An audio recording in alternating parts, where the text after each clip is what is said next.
everyone fine. MUDA ಅಕ್ರಮವನ್ನು ಖಂಡಿಸಿ ಒಂದು ಕಡೆ ಬಿಜೆಪಿ ಪಾದಯಾತ್ರೆ ಮಾಡಕ್ಕೆ ಹೊರಟಿದ್ದೆಲ್ಲ ಇದಕ್ಕೆ ಅವರ ಪಕ್ಷದಲ್ಲಿ ಆಯಿತು. ಕುಮಾರಸ್ವಾಮಿ ಅವರ ಅಪಸ್ವರ ನಾವಾಗಲೇ ಕೇಳಿದ್ವಿ. ಅವರ ಪಾರ್ಟಿಯಲ್ಲೇ ಬಸನಗೌಡ ಪಾಟೀಲ್ ಯತ್ನಾಳ್ ಏನು ಹೇಳ್ತಾ ಇದ್ದಾರೆ ಅಂದರೆ, ಡಿ ಕೆ ಶಿದು ಯಡಿಯೂರಪ್ಪ ಅವರ ಫ್ಯಾಮಿಲಿಯದ್ದು ಜೋರಾಗಿ ಒಂದು ಅಂಡರ್ಸ್ಟ್ಯಾಂಡಿಂಗ್ ಇದೆ.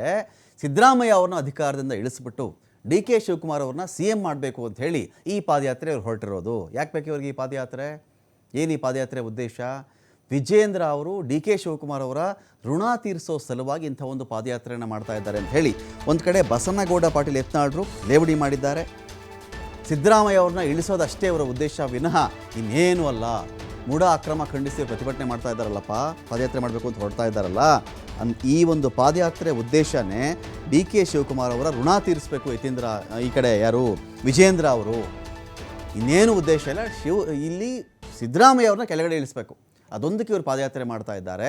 ಈ ಪಾದಯಾತ್ರೆಯೇ ಅತಿ ದೊಡ್ಡ ಅಂಡರ್ಸ್ಟ್ಯಾಂಡಿಂಗ್ ರಾಜಕಾರಣ, ಇದು ಅಡ್ಜಸ್ಟ್ಮೆಂಟ್ ರಾಜಕಾರಣ, ಹೊಂದಾಣಿಕೆ ರಾಜಕಾರಣ ಅಂತ ಹೇಳಿ ಒಂದು ಕಡೆ ಬಸನಗೌಡ ಪಾಟೀಲ್ ಯತ್ನಾಳ್ರು ಕೂಡ ಈ ಪಾದಯಾತ್ರೆ ವಿರುದ್ಧ ಕಿಡಿಕಾರಿದ್ದಾರೆ.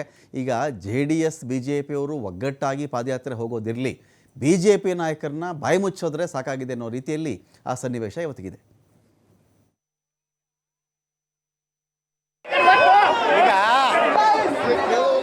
ಈಗ ಮುಡಾ ಹೋರಾಟ ಮಾಡ್ತಾ ಇದ್ದಾರೆ ವಿಜೇಂದ್ರ.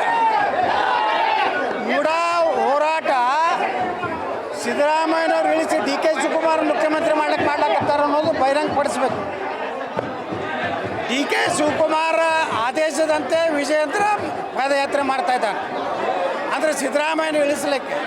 ಅದಕ್ಕೆ ಈ ಪಾದಯಾತ್ರೆ ಒಂದು ಹೊಂದಾಣಿಕೆ ರಾಜಕಾರಣ ಇದೆ. ಡಿ ಕೆ ಶಿವಕುಮಾರ ಅವರ ಉಪಕಾರ ತೀರಿಸಲಿಕ್ಕೆ ಇವತ್ತು ವಿಜೇಂದ್ರ ಪಾದಯಾತ್ರೆ.